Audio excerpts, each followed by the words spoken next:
Hello everyone, my name is Caden and welcome back to more Chaos Head Noah. Last time, we finally obtained our D-Sword and learned about how Remy is in trouble. Oh, and now I think we're getting close to getting our first ending. Uh, yeah, I got nothing else to say. I don't know what else to say. So let's get to it, shall we? I was standing atop a body of water. Incredibly clear, transparent water. It was shallow, reaching only my ankles, but it was not cold. Intermittently, the waves whispered in my ears. I was tightly grasping the handles of a wheelchair. Shogun. No, the real Nishijo Takumi was right before me, his head adorned with his knitted cap. He sat ever so slightly hunched forward in his wheelchair.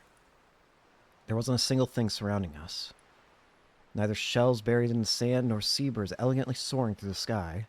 Nothing so expressly emulative of the sea could it be seen. There were no signs of life, only the blue sea and the crystal clear sky. The terrain was completely flat all around me, with the horizon stretching as far as the eye could see. This place was not the real world. Before long, I will be dead. Together with the sound of breaking waves, I heard Shogun's voice. Remy mentioned before that every time that she mentioned something along the lines of every single time that Takumi deludes himself or goes into a delusion, it takes away from Shogun's life. Something along those lines, I feel, is what she mentioned. She mentioned like we're taking away somebody's life every time we actively make a delusion. Is that why this Takumi... Is that why the real Takumi here looks so old despite being so young? Is that why they look like an old man in a kid's body? Because of the way that... Because of Takumi... because of our Takumi deluding, it just does this to his body? From where I was standing, I couldn't see his expression. The tone of his voice didn't carry any particular feeling of lamentation. In reality, his words felt like they were simply casual, passing remarks. If you look at this body of mine, I think you'll understand. Small, wrinkled, and withered away, all of his hair had fallen out. It is an illness from within. It first began at the age of 10, when my physical development halted. And then, I aged. Was he aging prematurely? The illness was supposed to be rare, affecting only 1 out of every 8 million people. Is it her when you were 10? A gruesome scene etched into my memories began to rise to the surface. It was about 3 months before that bus accident. That was the onset. The bus accident? Did you? I'm not truly sure. At the time, I still wasn't fully aware of my powers. So not even Shogun. I know, okay, I'm going to go ahead and make this distinction here. I'm still going to call the real Takumi Shogun, and our Takumi I'm just going to call Takumi. The only reason I'm doing this is because it's going to be confusing trying to say Takumi both ways. So whenever I talk about the real Takumi, I'm going to say Shogun. Whenever I'm talking about our Takumi, I'm going to still use Takumi. Capiche? Capiche. Sorry, it's starting to get annoying saying Takumi. It's just like, let's just continue calling the real one Shogun. It just makes it easier. Anyways, as I was going to say, so Shogun himself doesn't actually know if he caused the accident. He doesn't know if his delusion is what caused... He doesn't know if him thinking the way he did is what caused the bus accident. He doesn't deny it. He doesn't say that it's impossible. He just doesn't know if it is him. He just admits that... He just basically saying, yeah, it's possible I could have done it. I just don't have any way of confirming it because I didn't fully know at the time. But it could have been him. He doesn't deny it.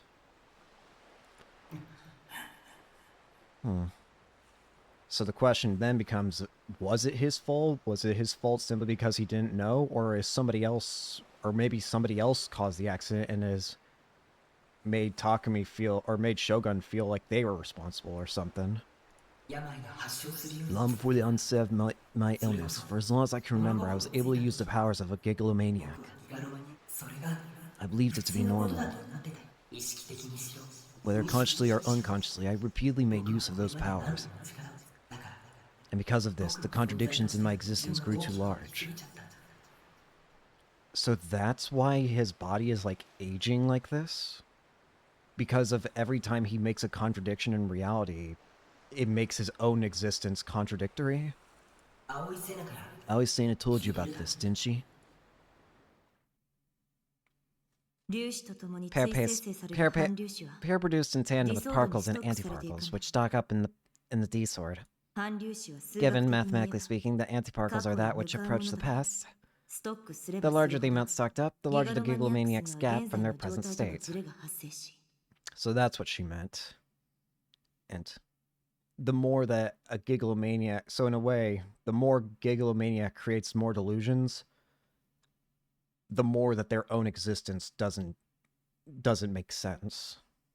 The more deluded a gigalomaniac, the more they themselves should not exist, in a way. If not corrected, those contradictions will eventually lead towards one's self-collapse as an existence. So that's what she meant. Got it. So despite how powerful a gigalomaniac's power is, it can't just be used willy-nilly. Because if it is, it starts to basically destroy the gigalomaniac. As they start creating basically paradoxes. Until eventually it just completely erases the gigalomaniac as a result of all those reality rules broken or whatever. As he spoke, Shogun didn't move an inch in his wheelchair. What was he looking at? Could he even see it all? The more I use my powers, the more this illness progresses. Can't you just heal yourself with your gigalomaniac powers? If I use my powers, the illness progresses. In essence, plus and minus make zero. Nothing changes. So interesting. Yeah, I guess he's right. 1 plus -1 is still going to be 0. And it's probably the stronger a delusion, the more it takes away from the life of the gigalomaniac. So it's basically always an... So even if he tried healing it, even if he tried healing himself like +10, there would then be -10. He can't possibly heal himself. Why? Why did you make an otaku freak loser like me? You could have made someone stronger, cooler, better looking. Some proactive alpha, I don't know. Creating a person, and one who can wield the powers of a gigalomaniac at that, is not such a simple task. Creating you put me into a coma for close to a year. So what? I'm just incomplete? And that's what makes you so very human. Yeah, you don't have to try and make me feel better. I'm being earnest. I clicked my tongue. I really did hate this guy. Rimi always scolded me for using my powers. She was trying to help you, wasn't she? With that said, I can't obey her warnings. My IR2 was the impetus for the current critical situation. IR2? That strange scribble on the back of my essay. IR2 caught the eye of a certain scientist and eventually allowed Nozomi Technology to begin their research. That being Project Noah.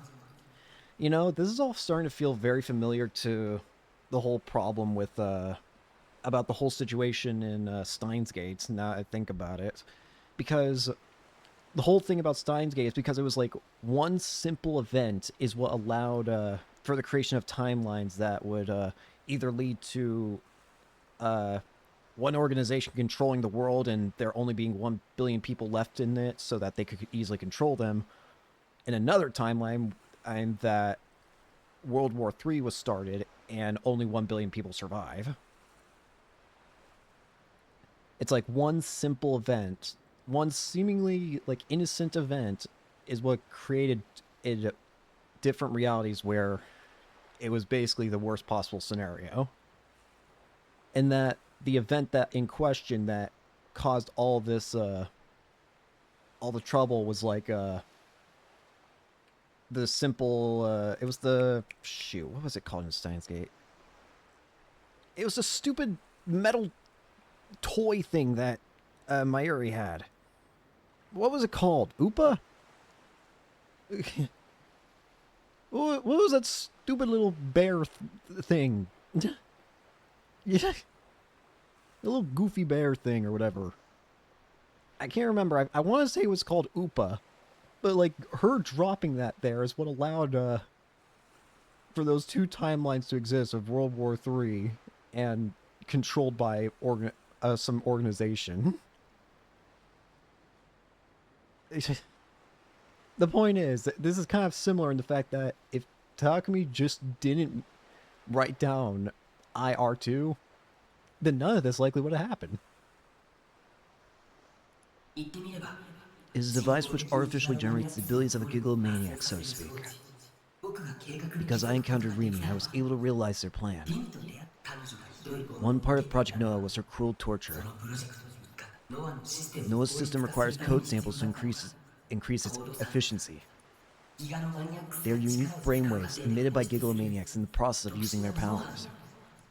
To obtain them, the president of Nozomi, Norose, tortured Rumi severely. And I think I see what's going on here, then. Nanami is the replacement, isn't she? When we saw Nanami in that area where Rimi found her, in a way they're doing the same thing to Nanami, aren't they? At a time of intense negative emotions, gigalomaniacs awaken to their powers and acquire their D-sword. Once again, I remembered Seina's words. As biorhythms climb, the neurons in the midbrain limbic system excessively excrete dopamine, and one's D-sword appears. Depending on the person, this could come from feeling threatened, excited, sad, hateful, or happy. The higher the amounts of dopamine secreted, the easier it becomes to observe. Again, just a state of intense emotion, basically. That's why you kept coming after me? Harassing me for that? Yes. To forcefully awaken you. I'm sorry. Now that we just know the truth about Shogun, it's just... I feel bad for him, because it's like... He knows what he's doing is wrong, and yet he can't not do it. If he doesn't try and do what he's doing to Takumi, then the world's screwed. Nozomi gets what they want, they control the world, and people just stay tortured. So, Shogun has no choice but to do this to Takumi. A being that is literally themselves. They know probably more than anyone what would cause Takumi agony. Because Takumi is Shogun. And of course Shogun would know the exact ways to increase, like, emotional, or, like, distress or whatever. And yet again, he doesn't have a choice. It's either do this to his own other self that he created, or let the world be controlled by Nozomi. Rimi and I weren't the only ones. There were others who had undergone severe mental or physical torture because of Project Noah. Yeah, we even saw Ayase, and then Seina's mother, and Seina herself even saw it. Seina probably even awakened to her D-sword upon seeing the scene of what happened to her mother. Ayase, Seina, Kozupi, and even Nanami. Cruel trials have been laid out for all of them, all so they could become gigalomaniacs. IR2 gave birth to Noah 2, and I must stop it by my own hands. But this is the body I have. I can hardly move at all, let alone enough to destroy Noah 2. Moreover, Nozomi has targeted me, covering my own code sample. That was to say nothing of how he was hospitalized at AH Tokyo General Hospital, a place which had hidden ties to the Nozomi group. That's why I had to go into hiding. Ami-chan's, Ami-chan of the Phantom Hospital Room. Rimi was the sole person capable of entering it. And because I was no longer able to move about, I made me. The only way that he could possibly still stop Nozomi was creating another version of himself. Shogun weakly nodded. Rimi repeatedly told me to erase you. That I should stop. That what I was doing was whittling my life away. I guess when you think about it, creating another person would probably be one of the biggest delusions, wouldn't it? So it would just rapidly chip away at Shogun's life. He created an entirely new person and perfectly fitted them into reality. That's bigger than almost any other delusion we've seen, I feel. Creating an entire person and perfectly fitting them into reality. But the life I have isn't much as it is. Whether or not I use my powers makes very little difference now. His voice was deeply serene. He had a certain sense of wiseness to him. Perhaps it was one you could only get from living out your days under a death sentence. As well as this, once you awaken and use your powers, my own life could no longer be maintained anyway. You mean, you and I are one? Yes, in body and soul. But you have to promise me one thing. No more delusions. Okay? Your delusions are far too strong. The more delusions you have, the more the lifespan of the real you gets whittled away. If I tried to keep my promise to Rimi, I couldn't go to help her. Even if I could, I wouldn't be able to do a thing. It wouldn't matter what I tried. They turned tables on me in an instant. How much longer do you have? Presumably, until today. Perhaps tomorrow. That soon? I was stunned. I hadn't expected him to have so little time left. Is it because I awakened? You don't need to worry. Your awakening is exactly what I've been seeking for so long. If you die, then what happens to me? You are one with me in body and soul, but at the same time, the fact that you are a real breed makes you a real human being. Your birth may not have been traditional, but you are still a human being. So are you saying that even if you die, we'll still be fine? Takumi will still be alive? Because despite the fact that you are one and the same, Takumi has diverged enough from you to become his own existence. Truly. If I disappeared, could that save you? No. The most it would give me is an increase in lifespan lasting from a few days to a few weeks. But you mustn't choose such a foolish obstacle. I wish for you to destroy Noetsu, and I wish for you to have no restraint in using your powers to do so. You don't have to tell me. I know. I'm not so charitable as to hold back for your sake. Shogun's shoulder shook faintly as he laughed. Making him laugh was the last thing I meant to do, so that annoyed me. I'm so glad you've awakened. As selfish and troublesome as this may sound, I leave the rest to you. Suddenly, the feeling of the wheelchair's handles disappeared. Before I knew it, the wheelchair he was sitting in began to leave me behind. As it moved, it almost seemed to glide across the surface of the water. Its two wheels cut into the water, making waves as they turned. I had no intention of following him. Instead, I absently watched him go. My role is ended here. Well, that is selfish. That is selfish. You're seriously gonna dump it all on me now? I'm just a little tired. Let me rest a while. He turned to me from his wheelchair. As usual, I couldn't read his expression, but his voice showed an intense urgency. There's no time. Narose has moved Noetsu into full-scale operation. You need to hurry. Now that it's come to this, Noetsu must be destroyed directly. I'm counting on you.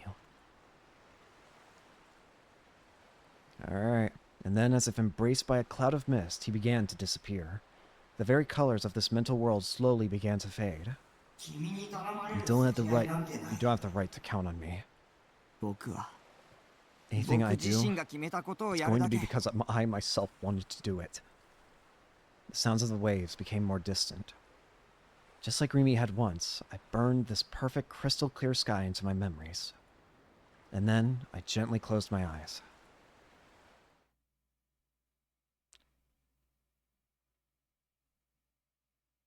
What the? A reporter on the radio was reading the news with a grave tone. As of this moment, the confirmed number of casualties is 233, and the final toll is expected to go well over 30,000. As per the announcement made by the Meteorological Agency, the recent earthquake had a seismic intensity of 7 and a magnitude of 7.8 on the Richter scale, a size comparable to that of the Great Kanto earthquake. A number of buildings in Shibuya have appeared to have collapsed, and a large-scale cave-in has emerged. Travel through the Shibuya line of the Shudo Expressway has been suspended, as multiple sections of the entirety of the elevated railroad tracks have collapsed. In regards to public transportation, all lines, the Yamanote line included. Static mixed in with the news until eventually the reporter spoke no longer. Piece of junk. We've lost her again. Momose shook and hit the old radio with her hand, but upon realizing she was getting nowhere, she let out a heavy sigh. Guess it's too old to do us any good. Forcing a smile, she looked to the side. She could see the figures of Kishimoto Ayase and Kusunoki Yue walking along, expressions of fatigue coloring their faces. They're both holding their D-swords. Both their uniforms were covered in soot, making it clear how laborious the trek had been there. And yet the great swords they were holding, their D-swords, did not have a speck of dust on them. Instead, they shone with an unclouded, brutal radiance. After the earthquake, Yuen and Ayase had walked back to Shibuya from Yoyogi, went straight to the Frisia office, and joined up with Momose. Waiting for the missing band to return, the three had stayed near the office throughout the night. Even though the earthquake had put the building on the verge of collapse, they had remained all the same. But in the end, Ban had never shown. Ban's dead now. He was killed by Suwa, who seems to be another follower of that cult. Momose suggested leaving Shibuya immediately, something Ayase clearly took issue with. Gladiolus wakened. Make haste, for we must unite with the other Black Knights. Ayase asserted her feelings of urgency by tugging on Yua's hand, wanting to reach the rubble-laden heart of Shibuya as quickly as they could. In the end, Yua and Momose had no choice but to follow along. It was 7 a.m. Not even an hour had passed since the sky had first begun to brighten. There was not a single trace of a refreshing morning air. The utter mayhem that had been cloaked in darkness was slowly being exposed by the rising sun, and right now the three girls found themselves in the midst of it. The city of Shibuya had been transformed into the very picture of hell itself. Roads were torn to oblivion. Asphalt protruded from the earth. A number of buildings had collapsed, their debris scattered in broken chunks along the sides of the road. Nearly every window that could be seen was broken, and a massive billboard had fallen from its usual perch atop a building's rooftop. One would not have to walk far to see countless corpses left undisturbed, littered among the chaos. For every body Momose witnessed, the same act played out inside her head, one in which she clasped her hands together in pity for their demise. There was just too many. It was only partway through that she could not take it anymore, realizing the only way to retain her sanity was to ignore them outright. The remaining people they would occasionally pass by had lost all expression, existing only to stagger aimlessly through the streets. A group of men had come together to try and help the survivors buried beneath the rubble, but it did not seem like there was much they could do without heavy lifting equipment. Momose took another glance at what Yua was holding in her hands. A D-sword. Ayase had explained them to her. Much like magic, they were swords that could be taken out of thin air. What Ban had told her had been true. And yet Yua seemed only shocked and bewildered about possessing one for herself. Question, Kishimoto-san. Ayase, walking slightly ahead of the group, paid no attention to Momose's call. The expression on her face made clear her patience was wearing thin. Counting the two of you, you said there were 7 people who could wield these D-sword things, correct? Yes. Alright, then do you know who they are? Where they are? I do not. Then how do you... I can feel it. The will. There's no doubt this path is the one we must take. Ayase was effectively a brick wall. With no other options left, Momose repeated the same words for what felt like the 1000th time. Now isn't the time to be aimlessly strolling. We should really find somewhere to take shelter for the time being. No, there's no time for that. What about the other, Black Knights, what are they called? Perhaps they're already at the evacuation site. I think so too, Kishimoto-san. That, we should be heading for the evacuation site. Ayase suddenly came to a halt, as though Yua's backing had possibly made some sense to her. She narrowed her eyes. And then she looked beyond the rugged Dogenzaka roads that no car could traverse. Over there. Huh? Over where? Okay. At the end of Ayase's gaze was a lone girl walking away from the station. She was wearing a Suimei Academy uniform, though it was far more tattered than either Ayase's or Yua's. And with only her left hand, she was holding an enormous cross-shaped sword to her chest. Her gait was markedly unsteady. It looked as though she could collapse at any moment. Oh no! Momose's body jiggled as she ran toward the girl, toward Nishijo Nanami. The D-sword Nanami was carrying had caught her eye, but instead of prying in order to satiate her curiosity, she focused only on supporting the girl's petite frame. Are you alright? You've done a wonderful job hanging in there thus far, but right now we need to get you to the hospital, so just hang on a little longer, okay? Nanami's eyes responded in blank confusion to Momose's words of encouragement. Bagel. Huh? What did you say? My bangle. Where'd it go? Both Yua and Ayase belatedly ran up to behind Momose. Wait, that girl. She's Nishijo-kun's little sister. I see. Her being Takami's little sister. This speaks to her qualifications as a Black Knight. You two, help me carry her. One way or another, we need to get her to the hospital. It hurts. Nanami groaned in pain. My right hand. Your right hand? Mose inadvertently glanced toward Nanami's right hand, gasping in surprise when she did. What manner of cruelty? How could this happen? Huh? Yu and Ayase were not able to grasp why Mose was so distraught. While the bandage over Nanami's right hand was indeed stained with blood, it did not seem to be that serious of an injury. However, in Momose's eyes, Nanami's hand had been severed from her bandaged wrist. Wait! Huh. That's interesting. To Yua and Ayase, they see Nanami as having both her hands, but to Momose, someone who isn't a gigglomaniac, she sees Nanami's hand gone. Though medical measures had been taken, it was still an open wound. With a blank look on her face, Ayase attempted to grab Nanami's right hand, but her outstretched hand and passed only through empty air. Like a holographic image, Nanami's fingers lacked any substance. A drop of blood trickled down from the red-stained bandage and fell into Ayase's hand. A delusion. Mimi-san came to save me. Mimi-san? As in Sakihara Rimi-san? Do you know her? She's one of Nishijo-kun's friends. You had always held the suspicion that Takumi was the new gen culprit, so she knew a fair amount about his background. This also extended to those who would frequently come into contact with him. Therefore, it was only natural for her to have conducted investigations on Nishijo Nanami and Sakihara Rimi. In contrast to Yua, Ayase abandoned her typical aloof expression, grimacing at the mere mention of Rimi's name. Sakihara Rimi, too, is one of the 7 Black Knights. Huh? Is that really true? Ayase recalled yesterday's incident at the hospital. She could remember being addressed by Rimi's apologetic voice. Kishimoto-san. Please, stay away from Taku. I can't let him awaken. Have you no self-awareness? Even as one of the Black Knights? I can handle this myself. I'll figure it out. Oh!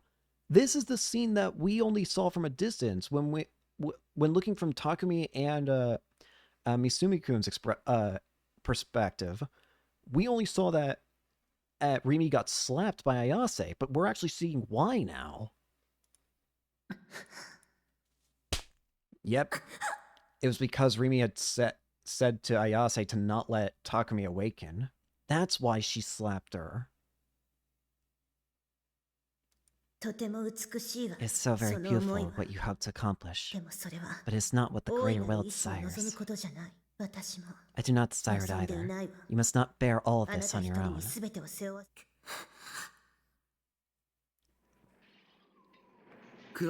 Let's just put this talk of Black Knights on the back burner for now. She needs medical attention in this instant. She's losing a lot of blood. Mimose gently placed her handkerchief on Nanami's open wound. She has an awful fever, and I can see her going pale. We need to hurry.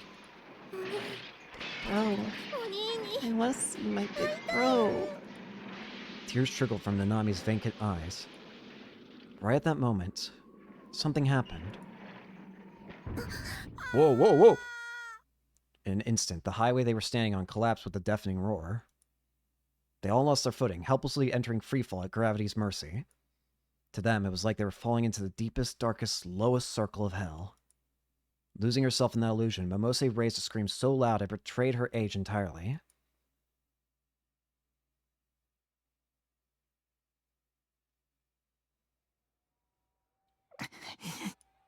When I came to, dark clouds covered the sky overhead. The dark night had come to an end before I knew it. There wasn't a shred of blue sky in sight. I was hit with a wave of depression. The sky could not have been more gloomy. Countless sirens from ambulances and fire trucks blared off in the distance. A multitude of helicopters were in the sky, circling the city like flies. My head was racked with pain, like someone was putting a jackhammer to it. It felt even worse than after the last earthquake. I tried to remember what had happened before my memories had cut off, the sky turning white, Shogun mentioning the third melt. I ignored my headache and stood up, only to lose all words. This is what we saw at the beginning of the game, isn't it? A ruined Shibuya. The usual scenery was entirely absent. It was like a scene out of the end of the Millennium thing that everyone had been freaking out about almost a decade ago. Shibuya was on the verge of collapse. Traffic lights, roadside trees, and buildings had all fallen to the ground. The Jumbotrons, the most iconic part of the Scramble Crossing, really, had cracks rippling through them, and they were entirely silent. The stairs leading down to the subway were buried beneath the rubble of their own ceilings. The guard around the Yamanote line had fallen apart, and the railway had been ripped to shreds. More people than I could count were lying on the ground. Blood and guts clung to the scattered debris. Some remained motionless, some moaned in pain, some screamed for help. Some were covered in dust, crawling on all fours without care as to how it made them appear. Some only cried, tightly cradling another motionless body in their arms. I could smell all the blood, the rusty smell mixed with the stench of something burning. Everything was covered in the thick odor of dust. Far in the distance, plumes of black smoke rose like smoke signals. This was the power of Noah 2. It was horrifying. This was already on the scale of a weapon of mass destruction. I now understood why Shogun wanted to put an end to this. Come to think of it, where was Shogun? When I came back to myself, I surveyed my surroundings. There was a bent wheelchair lying pretty close to me, and right beside it, his delicate frame was lying there. I ran over to him in a panic and lifted him up. Hey, can you hear me? Say something. He didn't react. Not even his inner voice said anything. Oh God, was he dead? I put my ear to his mouth. As faint as it was, he was still breathing. But he was still unconscious. I tried hitting him lightly on the cheek a few times, but to no avail. Where is it? Where's Noah 2? If I didn't know where it was, there was no way I could make it in time to save Rimi or Nanami. I should have asked him that when I had the chance. Clicking my tongue, I took my phone out of my pocket. It was off, and despite my many attempts to get it working, it stayed that way. It was nothing more than garbage now. Aside from Shogun, who else would know where to find it? Think, goddammit. I didn't have time for this. While I was wandering around doing absolutely goddamn nothing, that Narose guy could be ready to kill Rimi at any moment. Then who? Who was someone I could trust? Someone who knew about Noah 2? You're all special beings, and the most special among you is the boy who birthed whose eyes are those eyes. Hatano Isai. Santa's dad, one of the founding members of Project Noah, the person who was nowhere to be found right now. Not to mention I never met him before. Wait, it was possible we passed each other on the street before, actually. Kuzubi had told me all about his homeless lifestyle, with the guy always wandering around Shibuya. I have to find him. With the surprisingly light body of Shogun on my back, I mindfully made my way through the debris. I didn't have a clue as to where Hatano-san was, but I had no choice. I had to find him, no matter what. As light as Shogun's body was, it was still nearly 20 kilograms. It was hard enough just carrying him around Shibuya, but it was even worse factoring in all these uneven roads. I wasn't one for exercise. I mean, hell, my daily routine consists of me just sitting in front of my computer all day. I considered finding a way to get Shogun to the hospital, but with Shibuya the way it was, I doubted I could even get an ambulance. Even the gentle hill that was Dogonzaka was doing its best to drain all my energy. I could barely breathe, and my whole body was gushing out buckets of sweat. Wiping the sweat off my forehead, I took a quick break to catch my breath.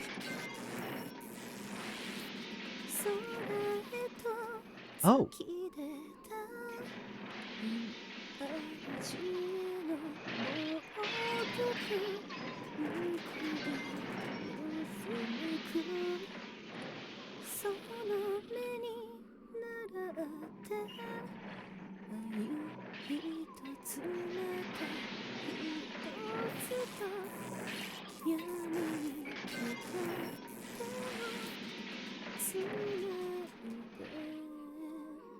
Suddenly I could faintly hear someone's voice.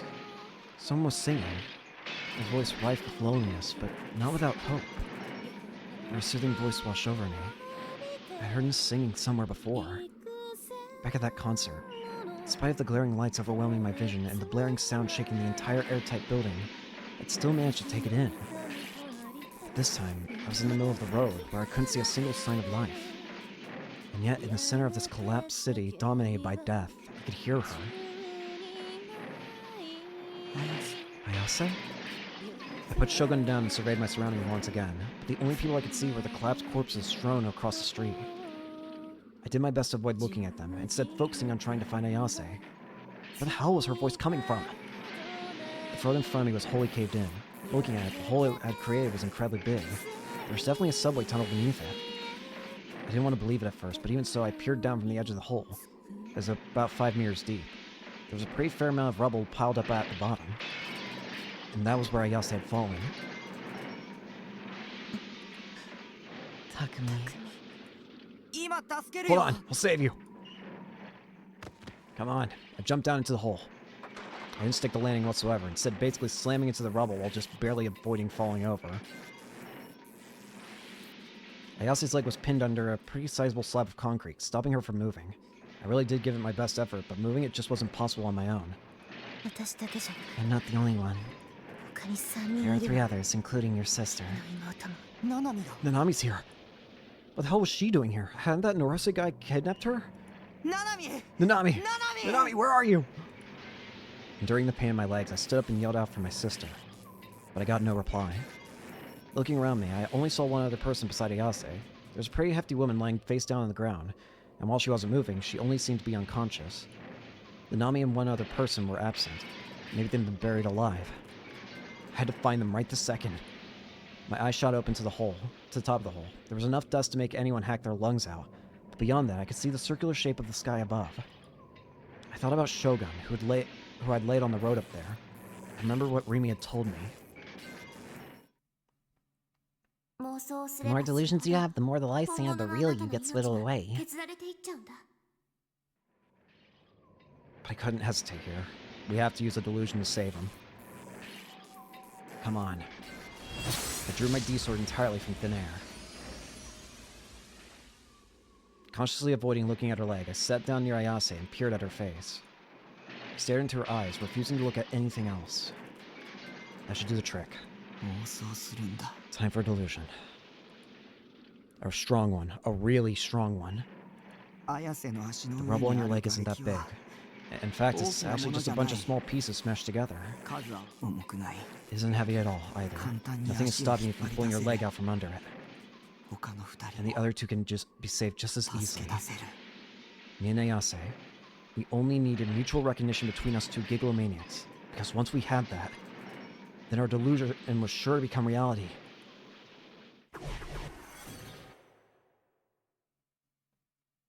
Come on. Out of nowhere, Ayase smiled in relief. She gently stroked my cheek with her fingers. It's the guidance of Gladiol. The fact that you came here. I blinked nervously. Exactly as I deluded it to be, the large slab of concrete pinning Ayase's leg had been turned into a heap of smaller pieces.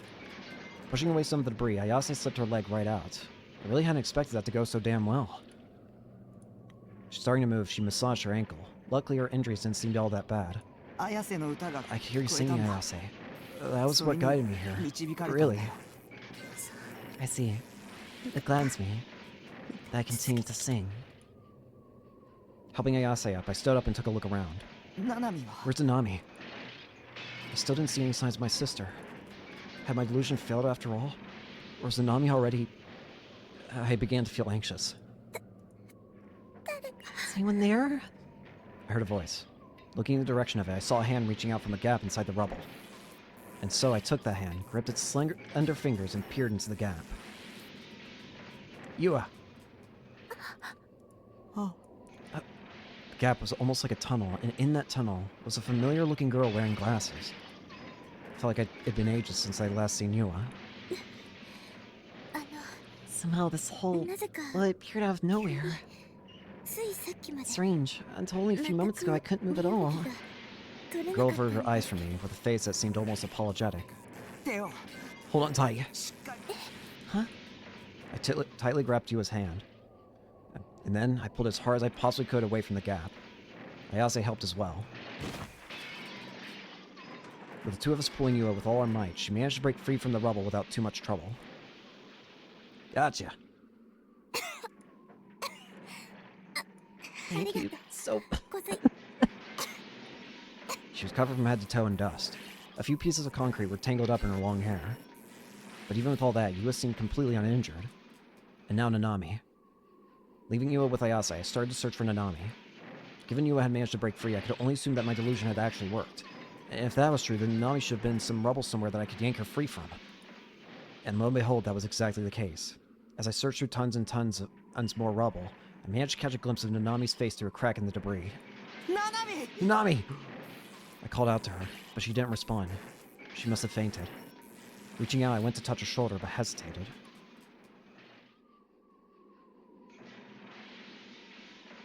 Oh no. A memory from yesterday flashed into my mind, of Nanami vanishing into particles right before my eyes.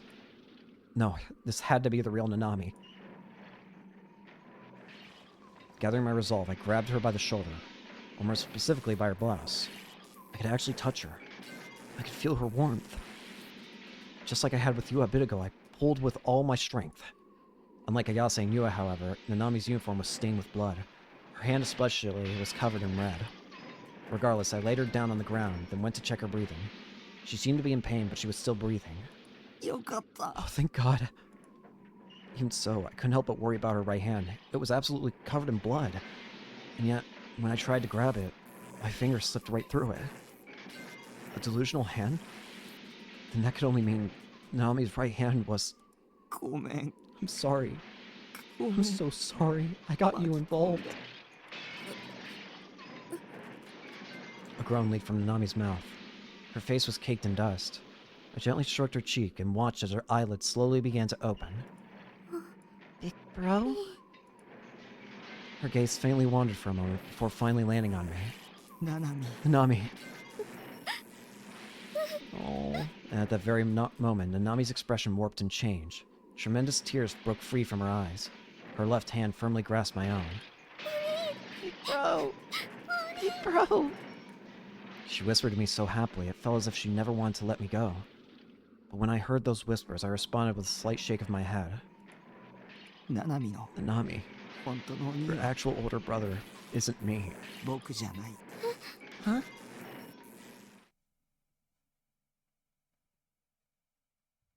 What the? My memories are so cloudy. That was how Nishijo Nanami felt. Her brother's words had been in the trigger in her heart, and now she felt as if she had two brothers. However, what her heart told her was that it was not just as if she had two, but that she really did have two. Her mind flashed back to the past, and she remembered her two brothers' faces. One of them seemed quite pathetic. One of them was covered in wrinkles. And yet, despite these distinctions, she was still convinced that she only had a single brother. Something was not adding up. Something between her memories and her cognition. What was reality? What was illusion? She did not know, and that scared her. To escape this, she attempted to empty her mind of all thoughts, when suddenly her own voice audibly rippled outward. Nana, you need to stay strong. What? The next thing she knew, she was standing in a hallway illuminated by the setting sun. She could smell disinfectant, and before her stood a rather plain door. She reached out toward it and took hold of the handle, and then, through no will of her own, her hand opened the door.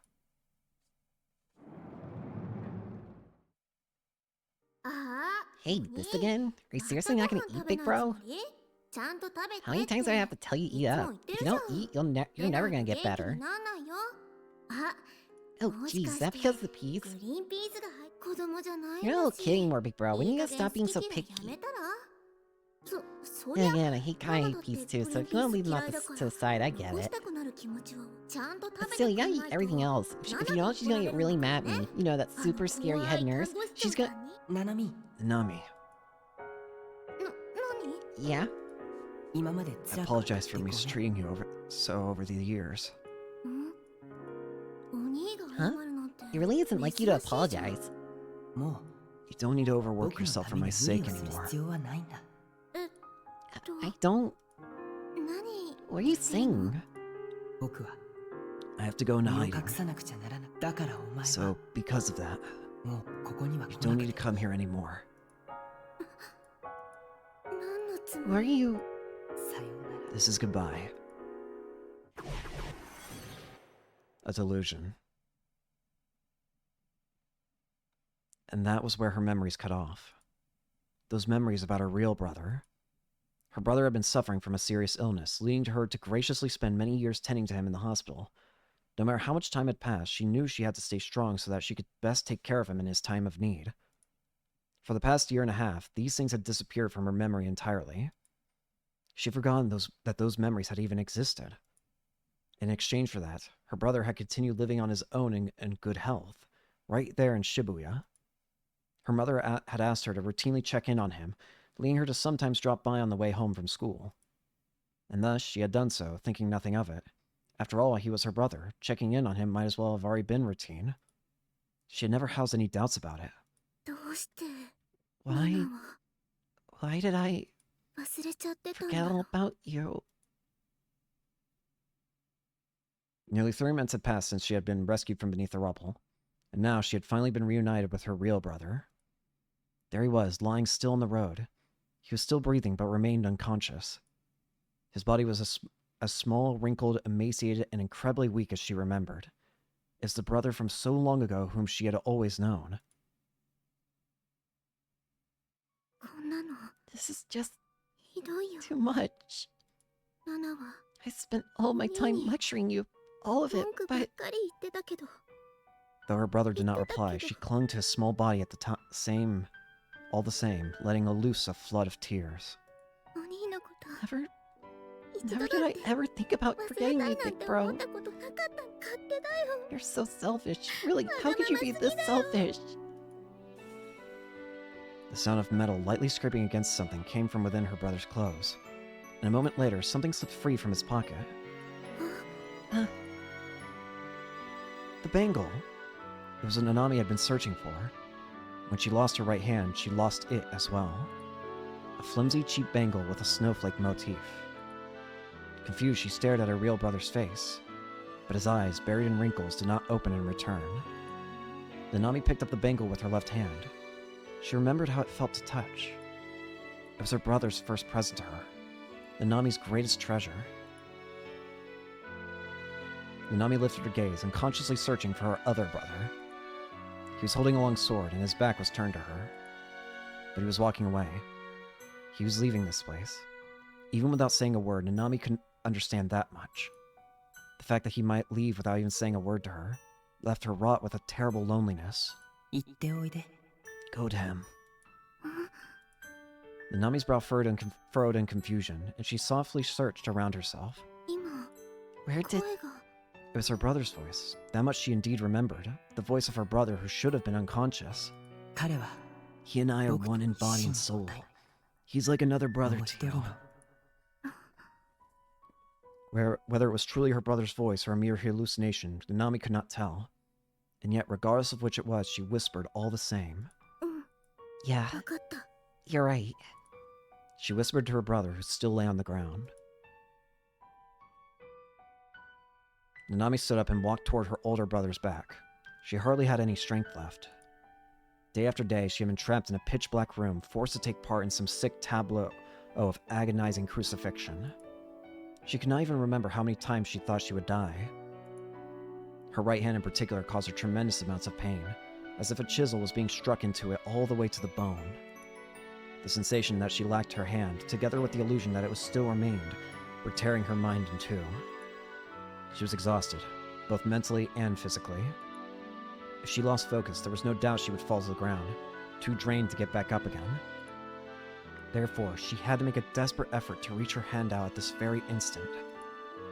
Even if it took more effort than she could give, she would do everything in her power to make him stop. Wait. She narrowly managed to squeeze something out, and thankfully he had heard. He halted his stride and looked back toward Nanami. Even though she had managed to stop him, she was lost on what exactly to say to him. The reality that this person was not her brother at all. The conviction that this person was her brother to the end. Those two feelings had blended together in her head, making them even harder to discern. But she gripped her bangle tightly in her left hand. It had been his gift to her, one that felt cold to the touch but warm to the heart. The very existence of this bangle linked both him and her together. That was how she felt. And that answer was all she needed. Her hesitation instantly faded. Big bro, even though you might not actually be my brother, you're not very reliable. You're a total nerd, always collecting anime doll things. And you say a lot of mean things, are never really nice to people, and are pretty much always rude, but you're still my big bro. Trying her hardest to fight back her tears, Nanami smiled as best she could.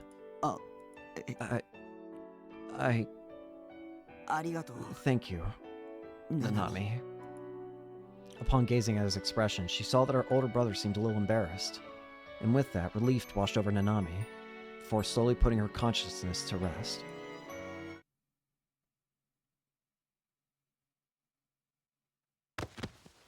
Nanami nearly collapsed, and I hurriedly went to catch her. She lost consciousness. Her face was pale, and she was clearly having trouble breathing. We need to get her to the hospital right away. She's losing an awful lot of blood. The hefty woman, who had introduced herself as Momose, peered at Nanami's face as she voiced her concern. Next, she turned to Shogun. The same goes for the boy resting there. I decided to leave Nanami in Momose-san's care. Keep them safe. Please. What are you going to do? There's someone I need to find, so I could learn the whereabouts of Noah too. I'd asked Nanami since she had been taken there when she was kidnapped, but she wasn't too sure of it herself. In the end, I had no choice but to find Hatano. This is something you truly must do. To overthrow Gladiol. Gladiol. Replace that with Noah too, and... Yeah, I do. Ayase's expression stiffened. She took a single step toward me. By the way she slightly dragged her leg, I could tell she had genuinely been injured. Then I will follow. Take me with you. You don't have to do that. Even though I tried to tell her no, she only shook her head in refusal. The seven all must gather. Ayase, I want you and Yua to find someone for me. Their name is Hatano. At the mere mention of her name, Yua jumped a little from her hiding spot behind Momose. I need you to find them because they know where to find Noah too. Even if we don't search together, I'll still know everything you see and hear. So let's split up and start looking. That was the best option we had at the moment. And we had to be quick about it. There was no guarantee we'd be safe in if another earthquake struck. Understood. Ayase seemed to agree with me, although she didn't look all that happy about it. I'm not quite sure I follow. Narose Genichi has been behind it all since the very beginning. He's the mastermind. So that's how it is. Then please, go do what you need to do. I'll take care of everyone here. Narose puffed out her chest in a display of bravado, and then she gave me a quick nod, likely in an attempt to cheer me on. Just don't do anything rash. And one more favor if you don't mind. If you happen to run into Banchan, if you happen to run into a seedy-looking detective with a goofy grin, could you please tell him to contact me? Does she mean Ban Yasuji? Yeah, we would know about his death because we can see those events. I knew all about how he had died. He'd been shot and killed by his own partner. I'd unconsciously seen it all unfold. I fully intended to tell Momose-san this, but... Seriously, what could he possibly be doing at a time like this? Well, that man is full of surprises, so maybe he decided to stop and help out some of the wounded. Momose had to go and say something like that. And now I could no longer bring myself to tell her the truth. Well, you better get going. Thank you. Yeah. Without meaning to, I nodded, making a promise I'd never be able to keep. But that had been the only answer I could have ever thought to make. Nishijo-kun. With her head lowered, Yua spoke with a barely audible voice. For a good while now, she had been nervously taking peeks at me, which made me think she had something to say. I'm sorry I ever doubted you. And I ever said such hurtful things to you. The lenses of her glasses were covered in dust, and yet I knew very well that behind them her eyes were wet with tears. Even if I apologize after everything I did, it would never be enough. But even so, I still want to apologize anyway. I'm so sorry. She bowed her head deeply. I didn't reply. All I did was turn my back to her. The Sayer figures. The one in my base? Yes? If you want, could you take them off my hands? Huh? Back when she deceived me, I couldn't have been more shocked. But now I understood why she had done what she'd done. So it just felt wrong to say I forgive you or something along those lines. It was true that I had always thought of her as my enemy, but I had no right to make her bow to me, nor any right to forgive her. Are you sure? Yeah. I want you to have them. Alright. Alright. Sometime in the future, let's go buy new ones together, okay? And with that, Yua put on the same gentle smile she'd had when we first met. I nodded to her in response. I exchanged looks with both Ayase and Mimosa-san. Then I etched the image of Nanami and Shogun into my eyes one last time. And so I began walking alone among the mountains of rubble once again. Alright, time to keep looking. Shinsen Station of the Inokashira line was one stop from Shibuya, with it taking only about a minute to arrive there by train. The station itself was situated within an underground tunnel, resulting in the only natural light being the beams seeping in from the opening at the ends of the platform. Due to the earthquake, all the lights had gone out, enveloping the area in a far thicker darkness than usual. Carefully supporting Orihara Kozue's body, Aoi Sena set foot onto the platform. There had been no need to buy a ticket. Not a single staff member was present in the vicinity, and none of the ticket machines were in service. Only a glance was necessary to understand how horribly warped the railway tracks had become. It was no wonder that the trains had suspended operation for the day before.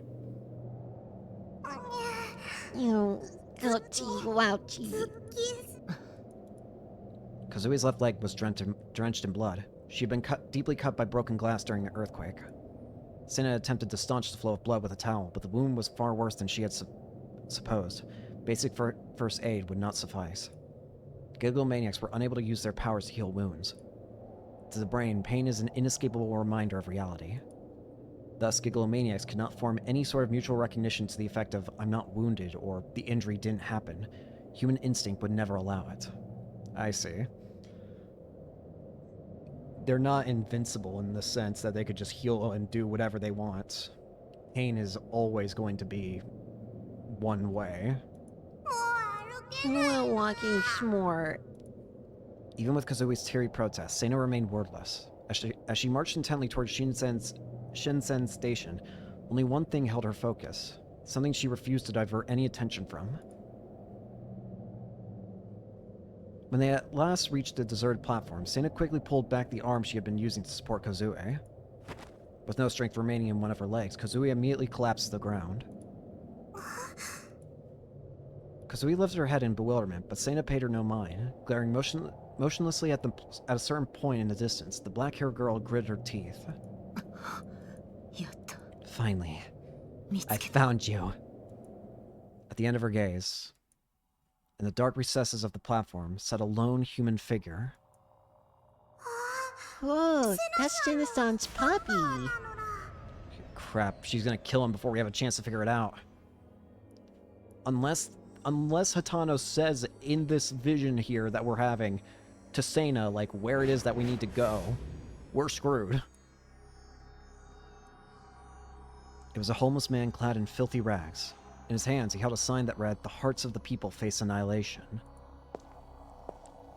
Seina slowly approached the man. Who is that message directed toward? Her voice was cold and unfeeling, a tone that could freeze all who came in contact with it. To those who can change negative into positive, it is my last will and testament. Sena. Keeping his head hung low, the homeless man did not even look at his daughter in the eye as he dispassionately spoke her name. Don't say my name like we're family. For the past 6 months, I've only thought of one thing. How I would finally kill you. I thank you for that.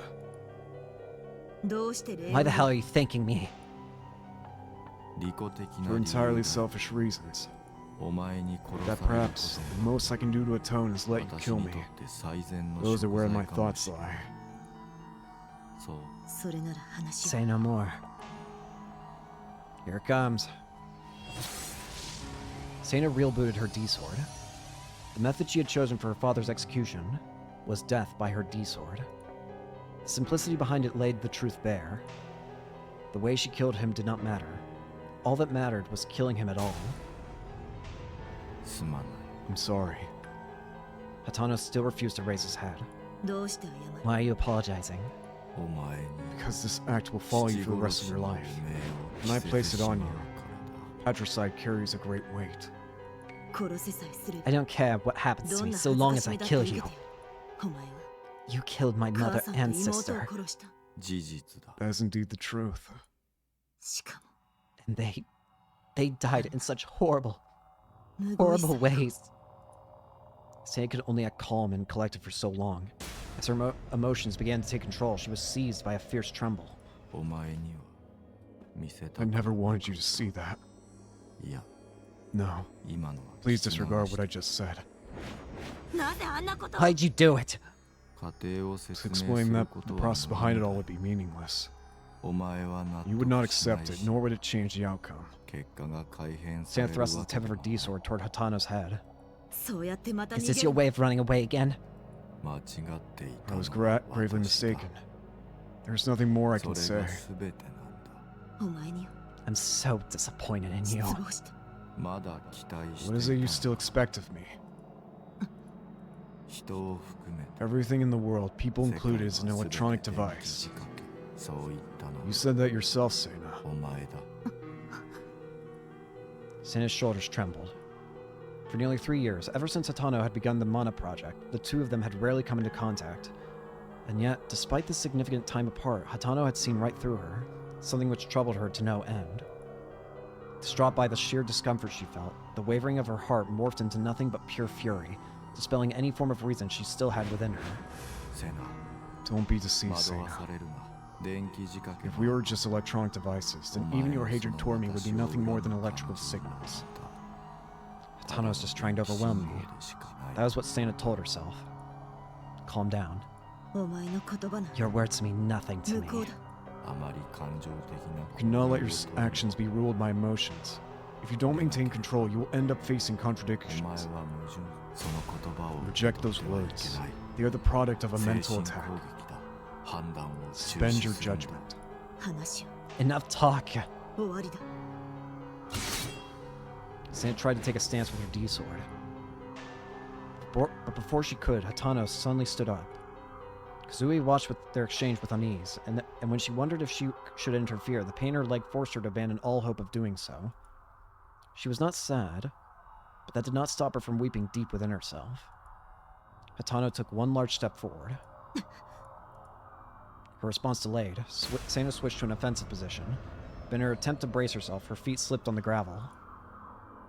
As her body shook and staggered, her stance began to collapse. Any sort of edge her appearance had once held disappeared, and in its place came a great fear. Her hatred toward her father was what had given her the strength to persist, but now that the time had come to face him at last, she found herself deeply afraid. She did not quite understand why that was. All she knew was that the cause lay within the words he had just spoken. Hatano threw himself at her with tremendous speed. No! As she fell backward, ignoring both gravity and centrifugal force alike, she swung her enormous D-sword up from below. The blade first carved out the tile of the platform floor, and then it slashed straight through her father's shoulder. It moved with a fluidity akin to a hot knife through butter. Her father's hands sent her flying backward. Fresh blood burst from her father's injury. Her eyes were colored with an expression of deep relief. Sana's teeth sank into her lip. Not even a second later, something pierced her father's chest at lightning speed. Tearing in through his back, it flew straight through the man's chest, very narrowly grazed Sana, then swiftly disappeared. Was it a bullet? Now blood gushed not just from his shoulder, but from his chest as well. The crimson liquid flowing from his wound splattered across Sana's cheeks. A bullet. Having been thrown backward, the moment Sana landed on her rear, her head shot right back up, and she frantically searched for the shooter. Suwa. Whoopsie, swing and a miss. A man stood in the crossway between the Shinsen Station tunnel and the tunnel leading to Shibuya Station, the sole place illuminated by a gaping patch of sky above. He was holding a handgun. Well, even then, I'd say that was still pretty darn good for the range I'm at. Sana's father collapsed beside her. Half of his body was already soaked in blood. No. Were you protecting me? Overcome with disbelief, Sana fixed her gaze on the pool of blood spilling over the tile floor. Words breed chaos. Gasping for air, her father weakly spoke. You're much too honest, Sana. When I see you shine so, I'm left raw with a terrible sadness and overwhelmed with affection. The bullet had been meant for Sana, but Hatano had taken it in her place. She'd been trying to take her father's life, but he had given it for her instead. You're kidding me. Sana tightened her grip on the D-sword she held in her hand. Well, as far as I'm concerned, that's no biggie. The Hatano-Daddy-Daughter duo dying was all part of the plan anyway. An odd noise echoed throughout the platform, a sound Sana instantly recognized as a Noah 2 terminal. How long has that sound been going on for? Sana would not let it continue. The existence of the man who had stepped between her and her father, the man whose gun had prematurely ended their resolution, was something she would not let continue. How dare you get in the way between... When she stood up and fixed her eyes ahead, the cries of an infant began to resound throughout the dimly lit platform. A sense of strange discomfort grew in her hands, and for some reason she could not comprehend. Instead of a sword, she was clutching a decayed, desiccated baby. In an action motivated by reflex, she cast it away from her. But immediately after she had done so, she realized that child was her own sister. Her sister, whom she had only seen once before long ago. Her sister, whose name she did not know, and whose own mother had devoured her until hardly anything remained. That was the child before her. Large avulsions where chunks of meat had been bitten free covered her entire frame. Each tear in her dry skin provided a window to view glistening fragments of white bone, and the pink scraps of flesh adhered to them. Sena began to tremble once more. She could not take her eyes off of it. The Noah too was making her see things as it wants. She could not forgive herself for feeling disgust at her own sister, let alone tossing her aside like filth.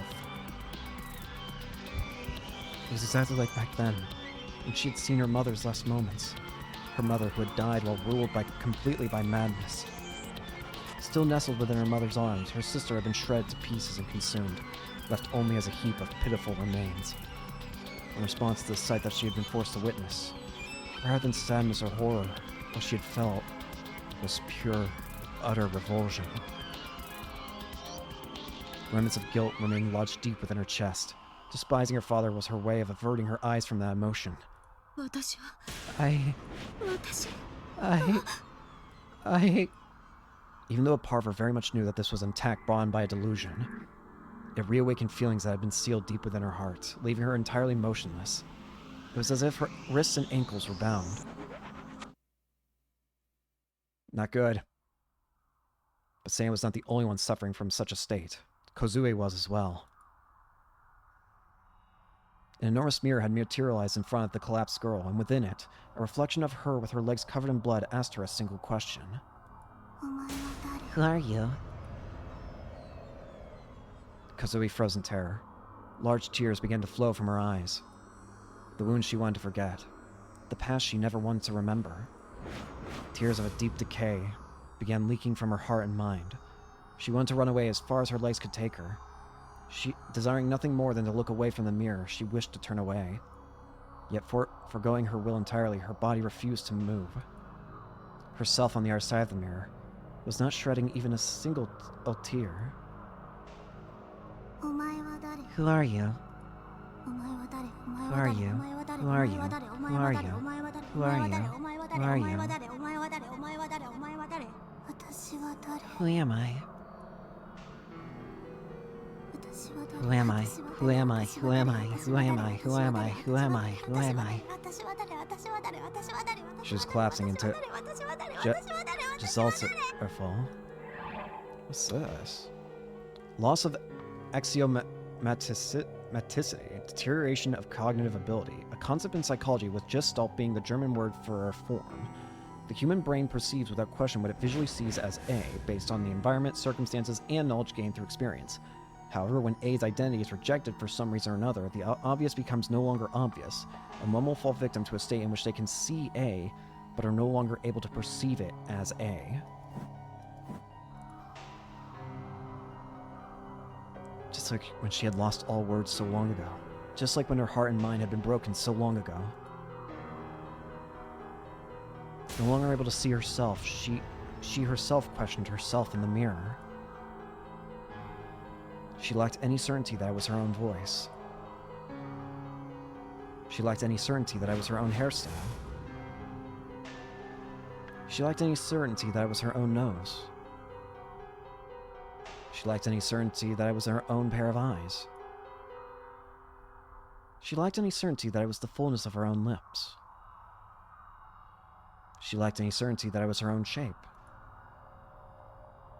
She lacked any certainty that it was her own face. Who am I?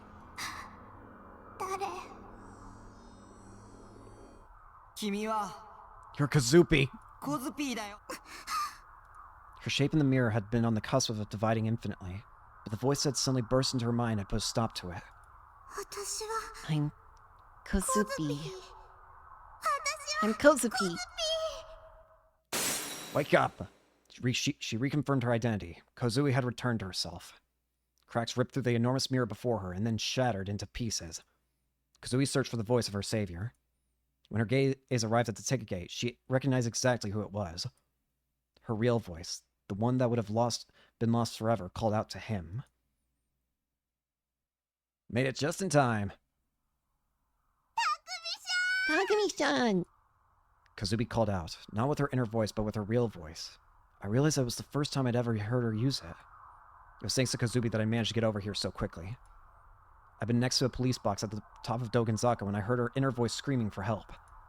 Running toward that voice had brought me here, and when I got here I saw Sane and Kazubi, faces pale from being shown a delusion I couldn't see, and Hatano-san, collapsed and covered in blood. I found them, but I was too late. You. Oh man, talk about a stroke of luck. A man with a gun in his hand was standing at the crossing. He twirled and whirled it around his fingers as if he were some sort of gunslinger. Contrasting heavily with the suit he was wearing, he had a rucksack on his back. A harsh mechanical noise was emanating from it. Suwa Mamoru, a detective from the Tokyo MPD's 1st Investigative Division. This wasn't the first time I'd run into him, and I knew exactly what he'd done. You see, I originally came here to get rid of those annoying Asatanos. But look who decided to crash the party. What's up, Nishijo-kun? I really appreciate you tossing yourself into the line of fire like that. I was told to grab you if I ran into you, so here we are. By who? That one's top secret. He smiled a flippant smile. That was one that was somewhat reminiscent of Detective Band's. There was one key difference. Detective Band and smile had always been just an act meant to show people off, throw people off, or rile them up. When it came to Suwa, however, this sly smile was who he truly was. Hey, asshole. You know how to find Narose? Oh, come on, Nishijo-kun. Suwa heaved a sigh, shaking his head in an extremely exaggerated motion. Would it kill you to throw a bit more respect my way? I'm older than you know. You were the one who killed Ban. Yeah? What of it? You're a detective, yet you go as low as to kill people. I don't want to hear that from you of all people, man. I gripped my D-sword tightly, as if I'd ever be polite to a bastard like you. You kiss your mother with that mouth? I'll fucking kill you, virgin piece of shit. Even from this distance, it was clear to see. The smile on Sua's face had disappeared. Without moving from where he was, he gestured with his free hand like he was trying to shake something off. Look out! Huh? An impact, followed by pain. It was an all too abrupt sensation. When I looked at my shoulder in surprise, I saw a familiar-looking cross pierced into it. You! No. It was no cross, it was a stake. We found the culprit of one of the other murders then. So you are the one who did the crucifixion. A cross-shaped stake from the crucifixion case. It had come at me too fast to see. The area was so dark I hadn't even realized it was flying toward me until it had already hit me. Sue had thrown it. Without moving from his spot, he'd thrown it from that distance with pinpoint accuracy. I cautiously touched the stake. It felt cold and smooth. Was it a delusion? Or was it real? The pain was growing more and more intense. I couldn't put any strength into my hand. I wasn't able to hold on to my D-sword anymore. You know, I think it's time for a reenactment. Sue raised his voice in an attempt to suppress his rage. I could do with a rerun of the crucifixion case. You. It was you who did it. Not even a moment later, Sue was holding even more cross-shaped stakes in his hand. Doing his best to restrain his furious rage that was on the verge of pouring out, he fired off additional stakes toward Nishijo Takumi.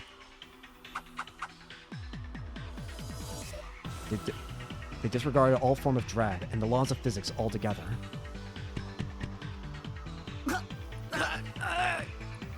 As if they possessed wills of their own, they sped intently toward Takumi's arms.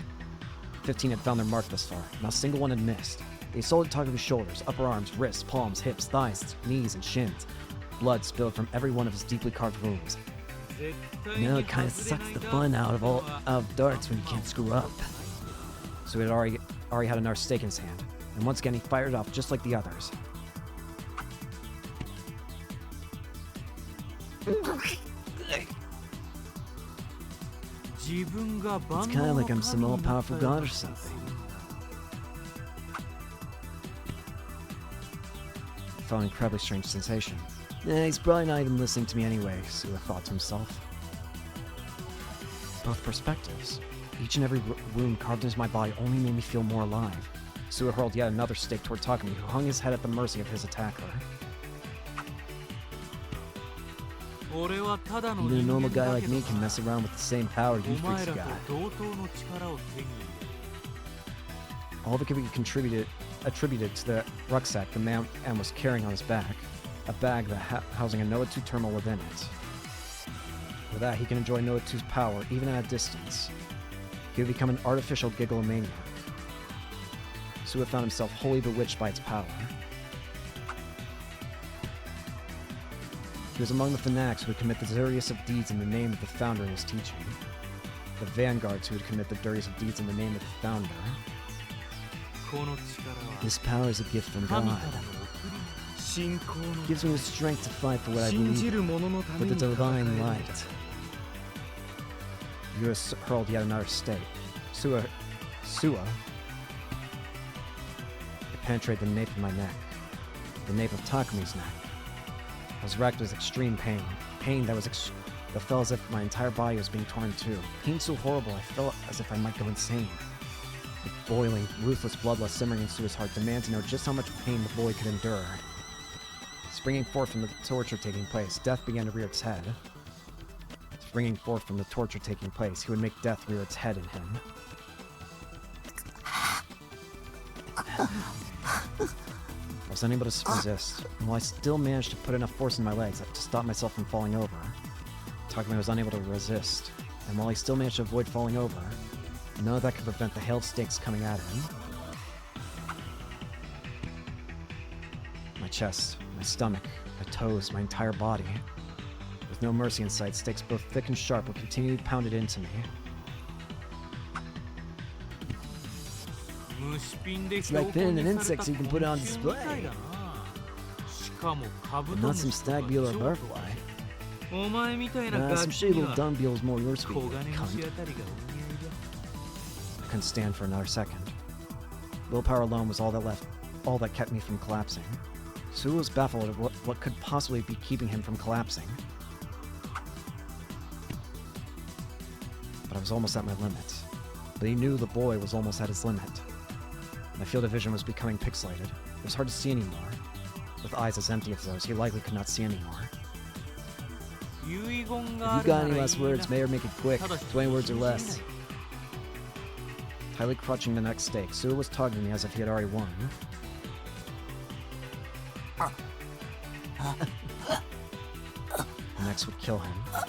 Kill me. Earlier, you called me a virgin piece of shit, right?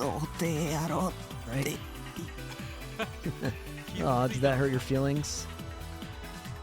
Wait. Using his voice in the distance as a guide, I glared in Suwa's direction.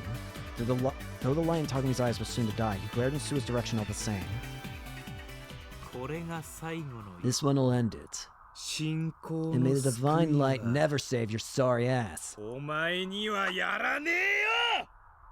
I could sense the air tearing around the stake that Suwa had hurled. Haven't you heard? The stake could serve as the cross, the messenger bringing both certain death and the promised gospel.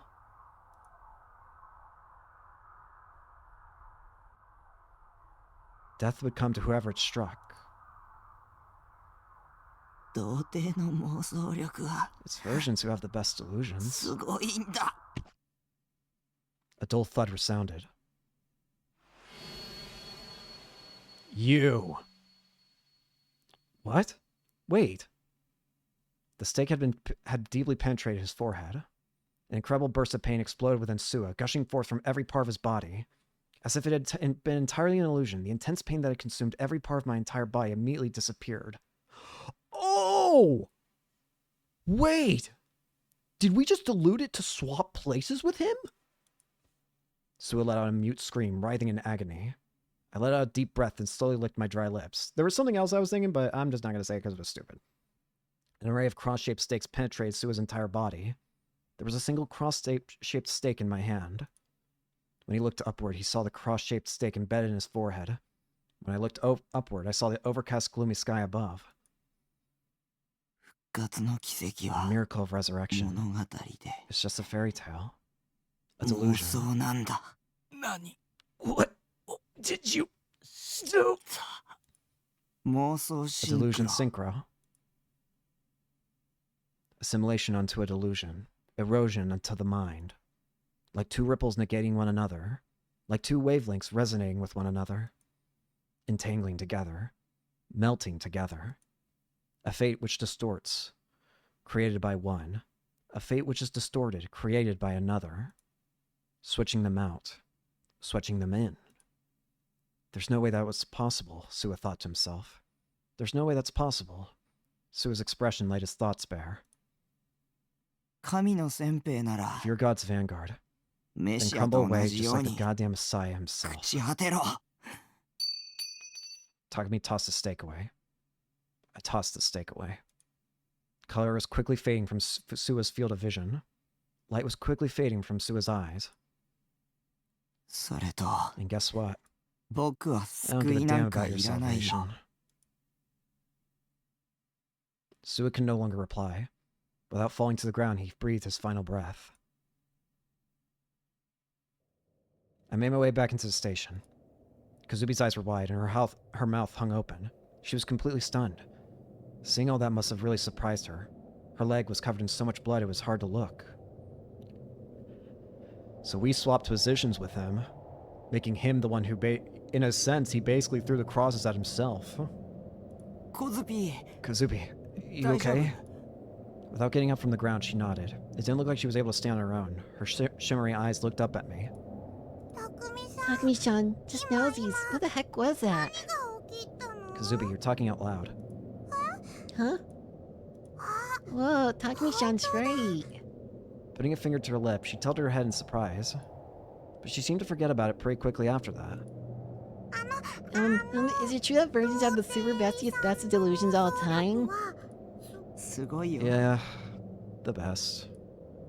Someone once told me ignorance was a sin. But I don't quite agree with that. Not knowing things goes hand in hand with delusions. The less you know, the more your delusions can grow and surge, to the point of infinity, really.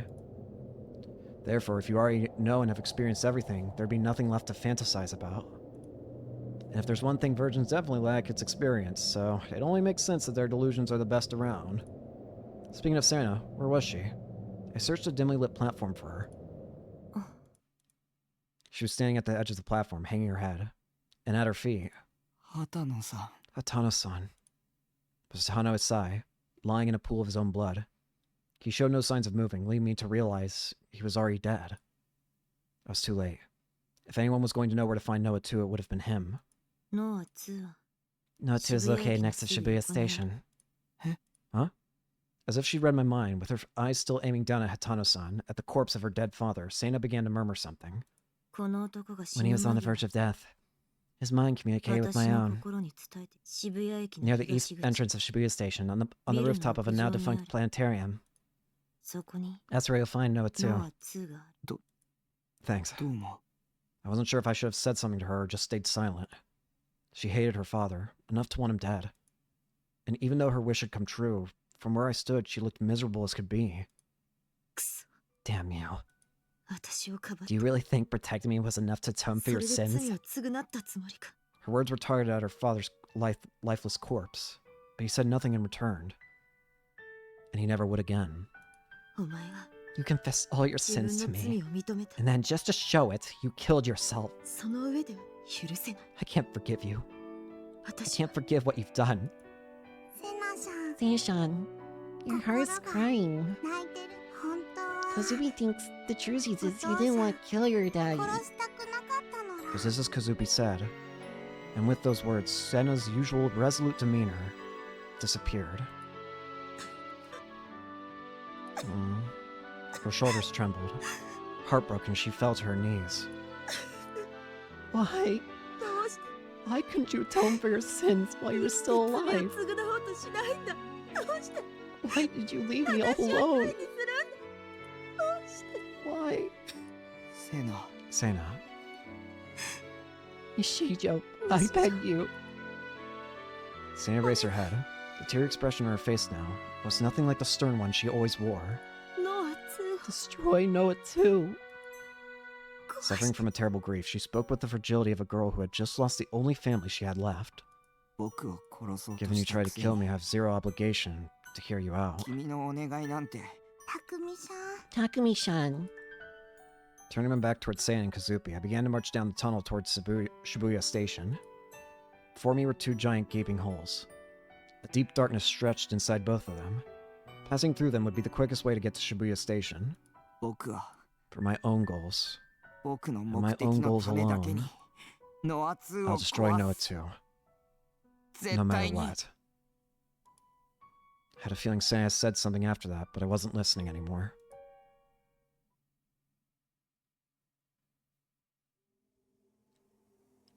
A single colossal device held the attention of two men, Inohana Kozue, a member of the House of Representatives, and Kuramochi Yudai, the founder of the Cosmic Church of the Divine Light. An ominous hum continually sounded from the device, from Noah too, beckoning a nod of satisfaction from the both of them.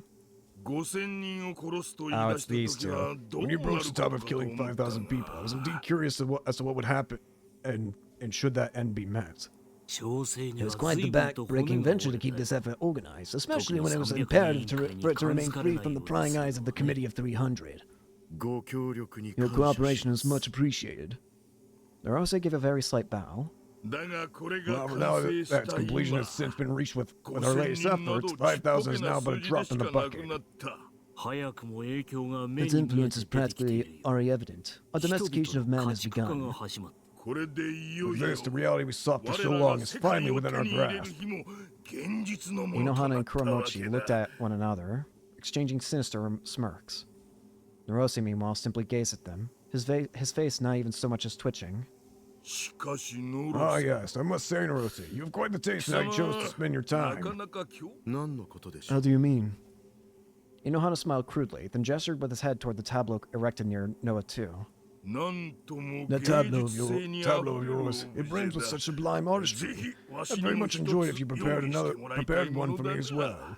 If it is raw materials required, I present you with the fine selection of all those who believe in my church. Ever the terrible one, Mr. Kuramochi? It is merely bait. Bait, you say? All for the goal of bringing Noah 2 closer to perfection. Well, I suppose we can leave it at that then.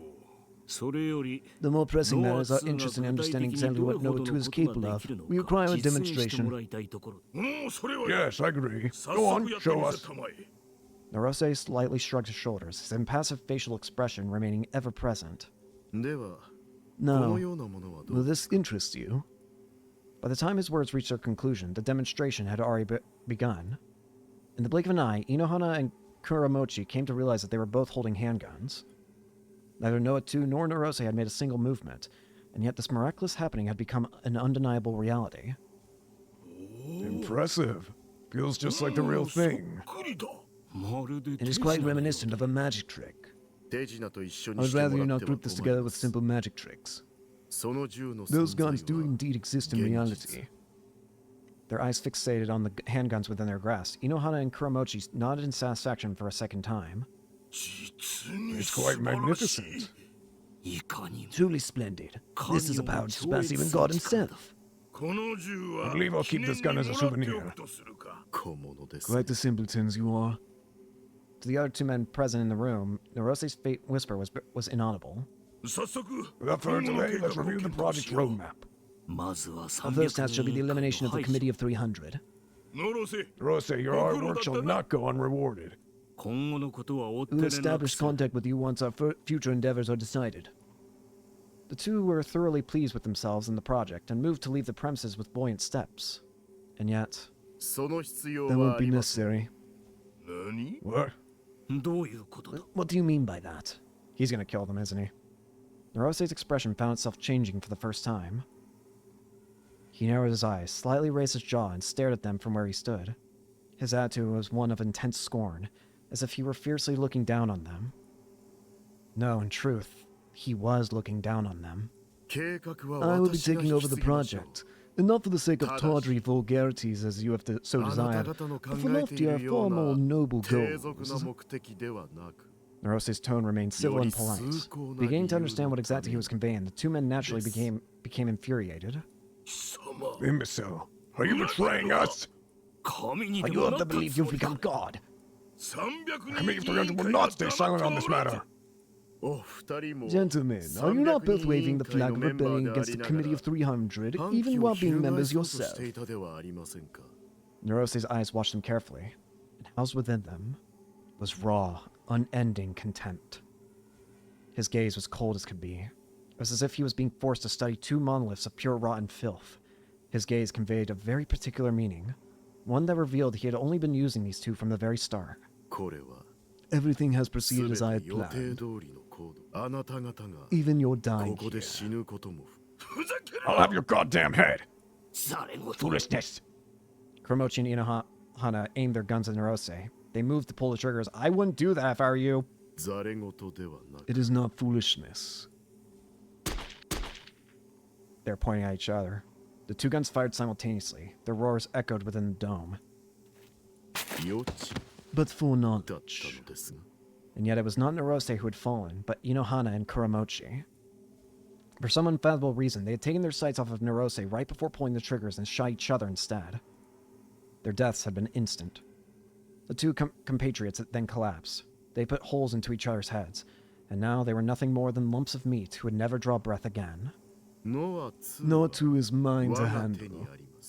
You simplistic hedonists did not seem to grasp that notion. Nerose's demonstration had been about more than simply showing off guns. Its purpose had been to make the two men mistake each other for Nerose and take their own lives in the process. That was the real demonstration. And with the power of Noah 2, it had been beyond trivial to perform. Next, Nerose turned towards his tableau. It's Rimi. Affixed there was the figure of Sakihara Rimi. She had begged Nerose to let Nanami go, and thus she had been taken hostage in her place. Due possibly to the mental attacks by Nanami, Rimi's energy had long since faded, leaving her head pointed toward the ground as she hung affixed. Yet when Nerose strode toward her, her shoulders ever so slightly trembled. You're such a coward. Never even getting your own hands dirty. If anyone's a hedonist, it's you. The back of Nerose's hand struck her cheek. Following this, he grabbed Rimi by the jaw and forced her to look at him.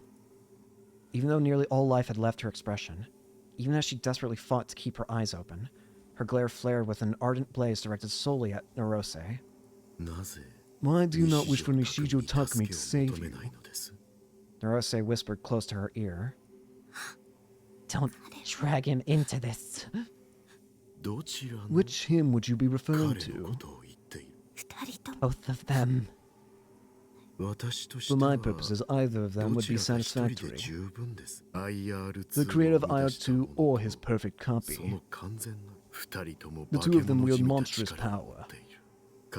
Obtaining a code sample from either one of them will bring Noah 2 one step closer to perfection. And with it I shall procure a power surpassing even God himself. Rimi lowered her eyes in anguish.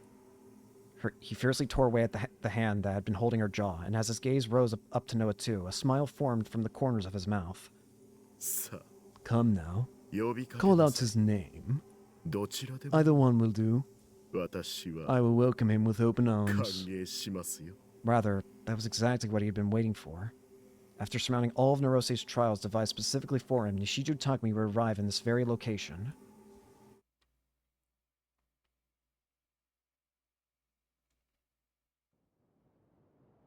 As I made my way through the dark tunnel, I relied on the red glow of my D-sword to see. My steps naturally became quicker and quicker. I never walked on subway tracks at all before. As certain as I was that no trains were coming, the mere possibility had me tense enough that I couldn't keep my head from frantically whipping back and forth. It was a minute-long train ride from Shibuya Station and Shinsen Station.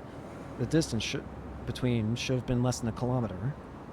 Luckily for me, the tunnel in the Inakashira line didn't have too many cave-ins, so making it to Shibuya Station shouldn't have been the worst thing ever.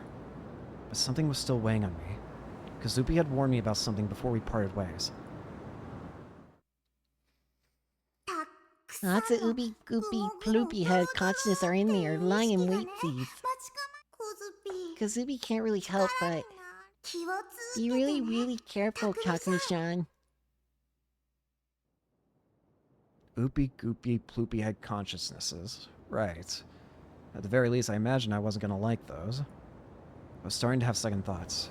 Fear crept up on me, and I started to feel incredibly alone.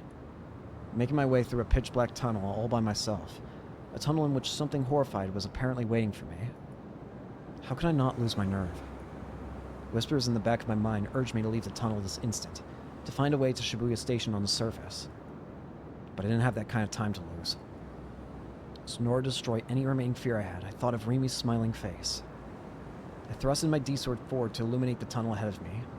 Problem was, its red glow only made my feelings of anxiety and foreboding even worse. Suddenly, something fell off. I felt like I'd caught a glimpse of something strange enough to make my gaze dart all around to try and find it. 10 meters ahead of me on the track, a small shadow was jutting out, one that hadn't been there a second ago. I squinted. Actually, it wasn't a shadow at all. Standing at about 20 centimeters tall, it was a Ceraton figure. What? What the? Why would that be in a place like this? I was hit with a wave of sense of whiplash. It was way too out of place. I was in a dim underground tunnel, one for train tracks that took people between stations. The general public didn't tend to go into tunnels themselves, especially this deep. I was right in the center of them. And yet the figure was there anyway. It was the post-awakening version too, my absolute favorite. Though her chest was pretty busted up. Wait a sec. Was that my figure? The one I dropped during the chaos at Scramble Crossing yesterday? If it was, then how the hell did it end up here? She was standing perfectly upright too, with that bewitching smile of hers aimed straight at me. Sarah, how did you... That I see me, Taki. I heard a voice. The voice I always deluded was talking inside my head. Sarah's voice. Well, it's no real biggie to me. It happened in less than a second, faster than I could even blink. Ceraton, who should have just been a small figure, had instantly transformed into a life-sized model. Then her smooth, silky, sexy body began to bend. Okay. Was this a delusion? Come on, Taki. Let's play. I heard another voice behind me. Whipping my head around in shock, I saw another life-size Ceraton standing there. You're gonna keep your tea well away from Rimichi. But it didn't end there. To my left, to my right. The amount of Ceratons was slowly multiplying. They cascaded out from the darkness. Just the sight alone sent a slight chill down my spine. The number of Ceratons had to have been at least in the triple digits now. Oh, God. No, go away! Hundreds of Ceratons crowded around me and spoke in unison. I know you want, you big dum-dum. Laughing gleefully, one of the Ceratons in front of me charged at me, and her slender arm swung her colossal metal bat.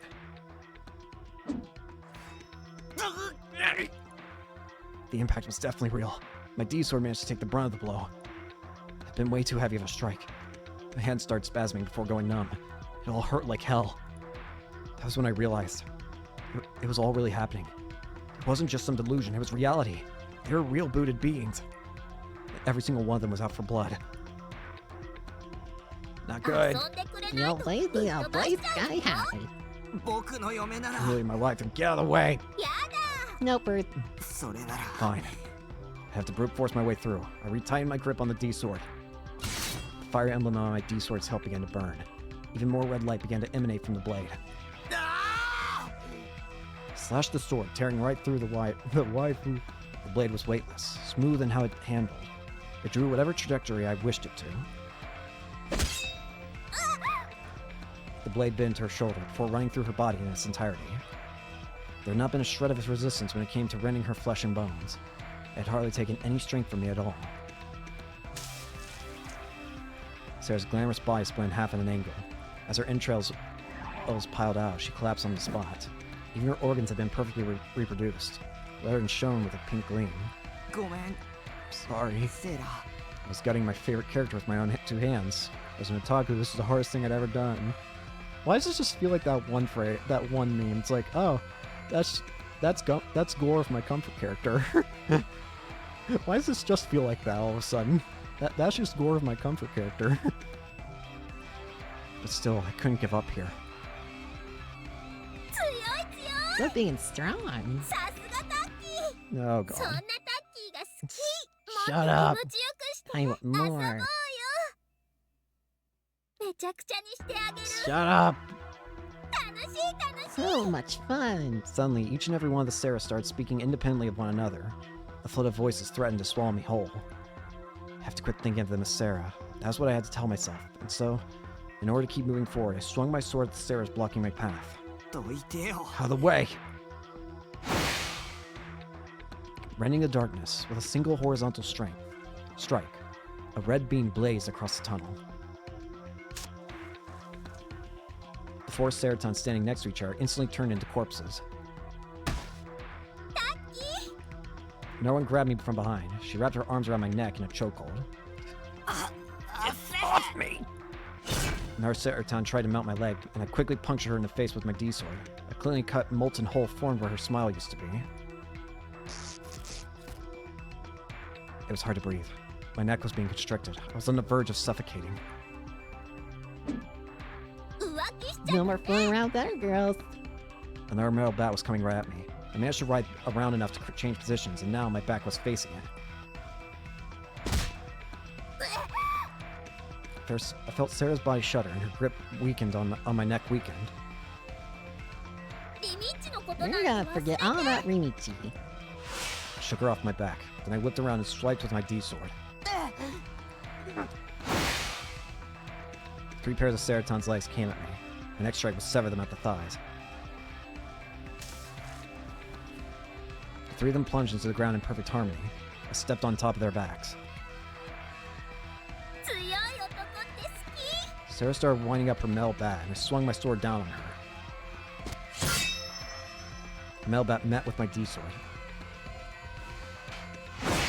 only for me to carve straight through it, and straight through the top of her head. No, my D-sword wasn't carving things. More than that, it would have been more accurate to say it evaporated anything that crossed with its trajectory. No matter how soft the object, no matter how solid the object, no matter how cold, no matter how hot, my blade instantaneously boiled and burned away anything it came into contact with, severing it from its source. These anime characters who had all had the same face, who were calling my name in unison, who continued to attack me just for the sake of it. It made my hair stand on end. To try and rile myself up, I let out a huge scream. Then, aiming for the Sarah in front of me, I plunged my sword straight into her chest. Sarah grabbed onto the D-sword, and almost at the exact same second, her hands evaporated. We're not real bad. I lost all words. Dread began to climb up from the depths of my body. Chills ran down my back. My entire body stiffened. This wasn't Sarah. Sarah would have never turned against me. Dumb. I heard the sound of several of my ribs being pulverized. I even felt the bones in my right arm creak, letting out a dull sound as they did. This blow resounded within my body, and then the sheer impact sent me flying. I smashed into a wall. My head collided directly with it. My vision warped and wavered. Try crossing your arms. She rapidly swung her metal bat down on top of me. I was getting bludgeoned. My left arm was minced from the elbow down. Even the concrete in the wall was dented from the blow.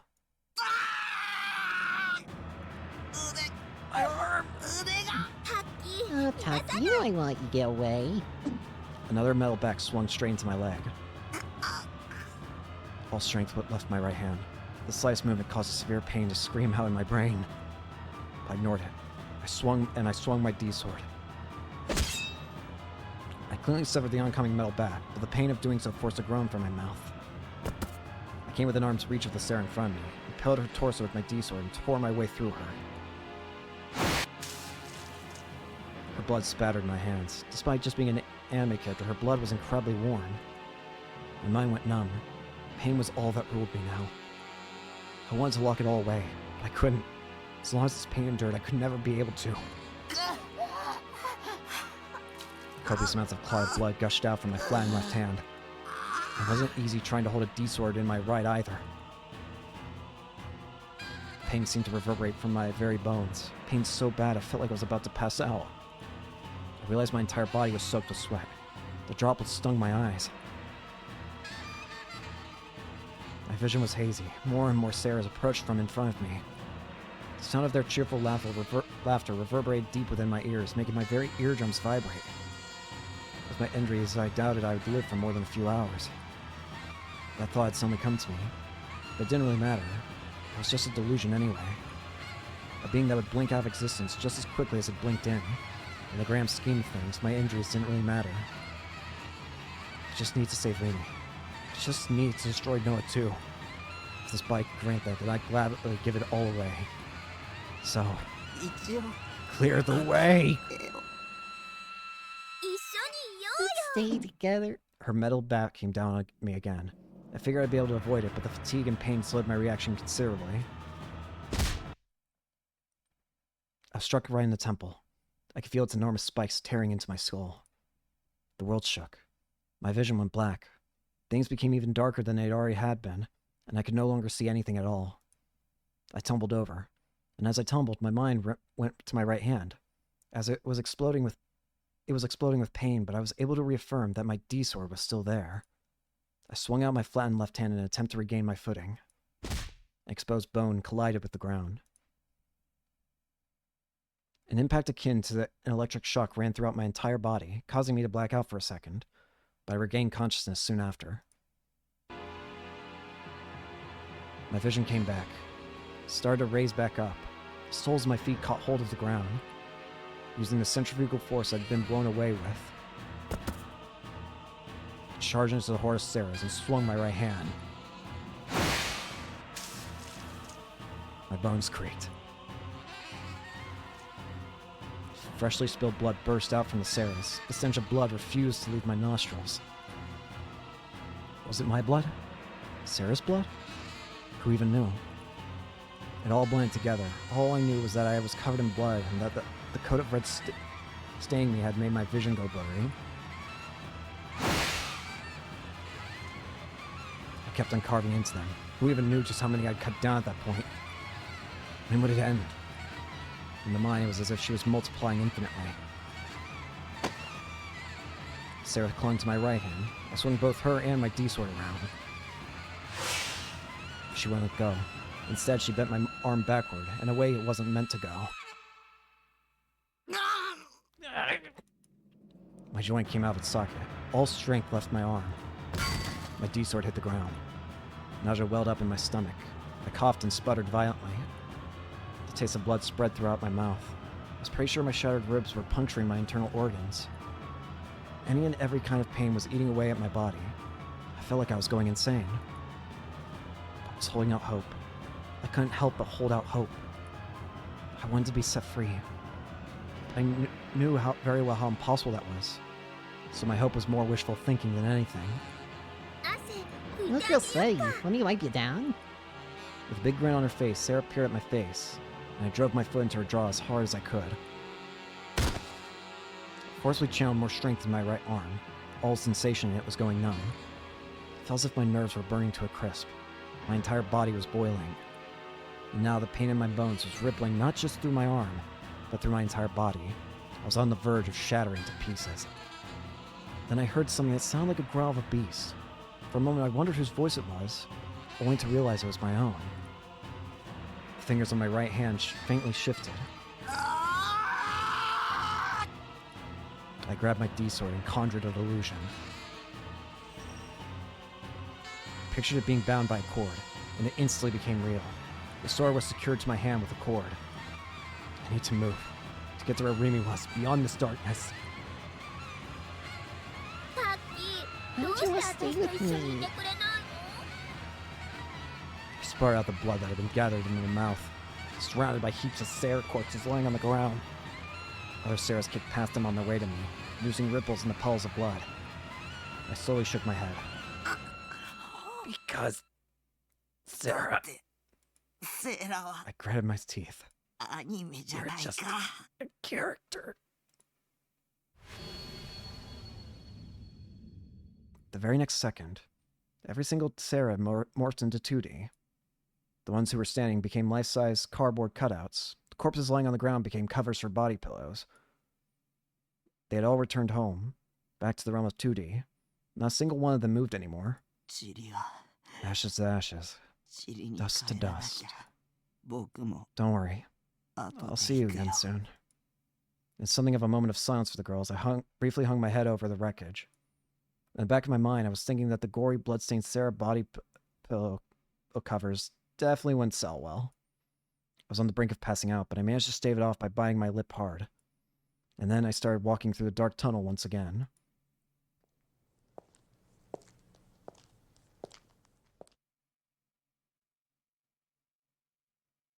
I ended up at a dilapidated building near Shibuya Station's east entrance. The surrounding scenery was dotted with partly or entirely collapsed buildings, leaving the building here as a sole intact survivor. On it was the dome of a rooftop planetarium that had closed down some years back.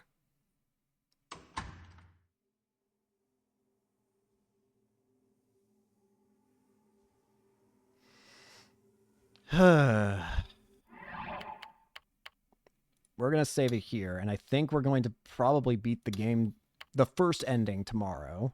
Or, yeah, tomorrow. Whenever I next play. For you guys, it'd be tomorrow. So, yeah. Thank you all so much for watching. Hope you enjoyed. Hope to see you all later. Peace.